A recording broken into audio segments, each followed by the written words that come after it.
Let's begin with a simple but hard truth. You've been trained, not taught. Trained to be too available, too reachable, too open for the world to poke, prod, and pull apart at will.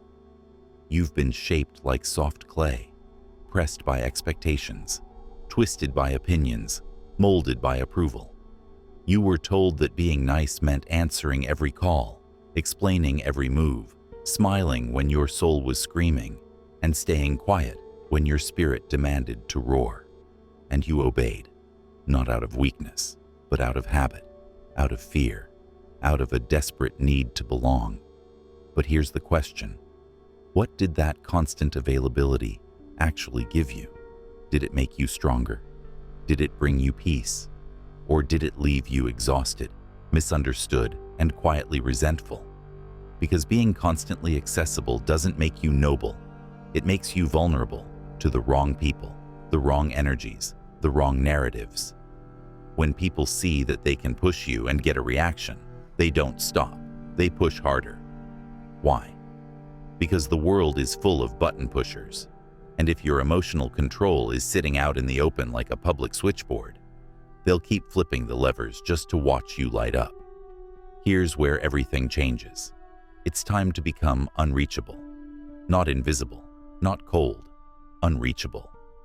Unreachable is a mindset. It's not about ghosting people. It's not about becoming distant and cynical. It's about mastering the art of restraint, of presence, of power. It's not building a wall, it's becoming the mountain behind it. 1. The cost of constant reactivity. Picture this. You're at work. A colleague walks in with a snide comment, subtle, sarcastic, designed to get under your skin. You feel your chest tighten, your pulse rise. You want to snap back, prove your worth, defend your name. But before you do, ask yourself this. What do you gain by reacting? For years, you've danced to that tune. The tune of proving yourself, explaining your choices, defending your soul like it's always on trial. Every time you react, you leak energy. You hand over the remote control to your emotions and let someone else press play, pause, and rewind. But what if you stopped? What if you didn't flinch, didn't respond, didn't give them the satisfaction? That's not weakness. That's dominance. True strength isn't in the clapback. It's in the stillness that makes them wonder if they even touched you at all. 2. Mastery begins with letting go. Imagine holding a burning rope. Your hands are blistering, but you refuse to let go, because letting go would mean you failed, you gave up, you lost. But here's the truth most never learn. Letting go isn't weakness, it's wisdom. You let go of people who only love you when you're easy. You let go of jobs that pay your bills but bankrupt your soul. You let go of arguments that end in circles and validation that costs your peace. Letting go doesn't mean you don't care. It means you've stopped sacrificing your sanity for things that don't serve your growth. You rise when you release. You heal when you stop holding. You become whole when you stop hoping they'll finally understand. Let go, not to fall, but to fly. 3. Silence is the language of power. You walk into a room and someone tries to provoke you, a sly insult, a passive-aggressive joke. All eyes turn to see if you'll react, but you don't. You meet the moment with silence, not cold, not cruel, just unavailable. Your stillness unsettles them. Your silence speaks louder than any comeback. Why? Because people expect fireworks. They want drama. They feed on reaction. But when you don't give them what they expect, they lose control of the script. Silence isn't the absence of response.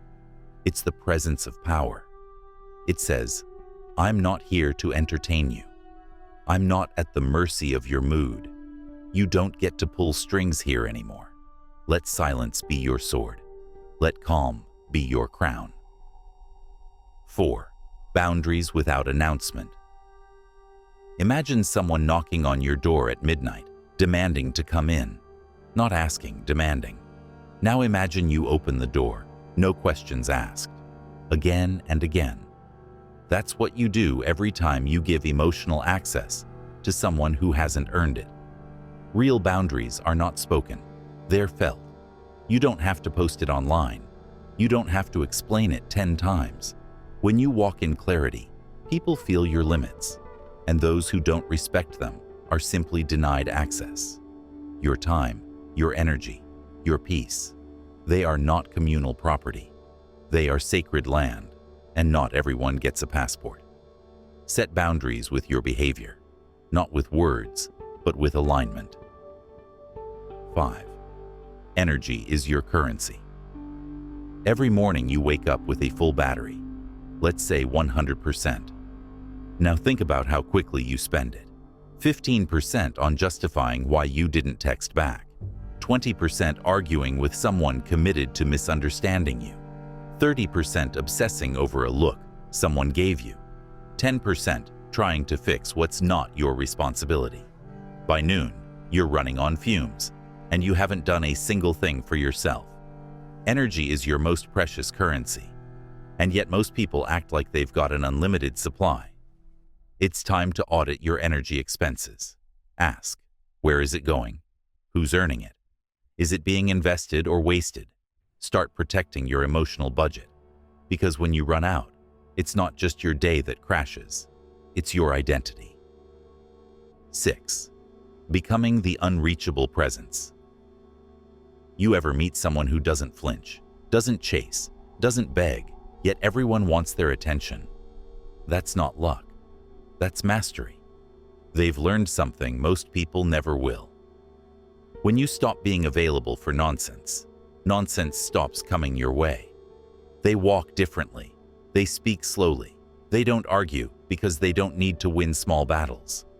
They're focused on the war within.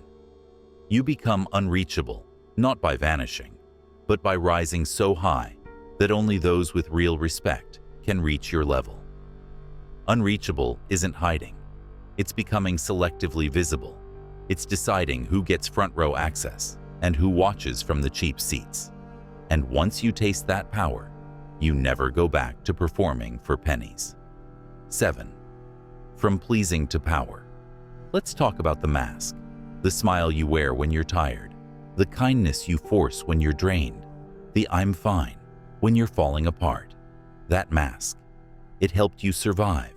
It kept the peace. But now it's costing you yourself. You're not here to be liked. You're here to be real. And being real means risking discomfort. It means losing shallow connections to gain meaningful ones. It means standing in your truth, even when your voice shakes. People may leave. Let them. They were only connected to the version of you that served them. You'll lose people, but find yourself, and nothing is worth more than that. 8. The difference between control and repression. Here's a scenario. You're at a family gathering. Someone says something cruel. Everyone laughs. You want to scream, cry, or call them out. But instead, you breathe. You don't suppress the emotion. You feel it. You name it. And you choose not to act from it. That's not repression. That's control. Repression is shoving it down and pretending you're okay. Control is acknowledging the emotion and refusing to let it steer. You're not a robot. You're not cold. You're mature. You know that just because someone threw a match doesn't mean you need to burn the house down. Self-control doesn't make you less real. It makes you powerfully intentional. 9. Protecting your peace is a revolution. Peace is not a spa day. It's not a quote on a wall. It's a radical choice in a chaotic world. When you stop reacting, stop chasing, stop performing, people notice. They say, "You've changed." Yes, you have. You no longer treat anxiety as a lifestyle. Peace is magnetic. People want it, but they don't know the cost. They don't see the nights you had to cry alone, the boundaries you had to build with trembling hands, the people you had to walk away from while your heart cracked open. You want peace. Then be prepared to disappoint a lot of people who benefited from your chaos. Because peace is not free. It's earned through letting go, again and again. 10. The final shift. No drumroll, no announcement, just a quiet shift.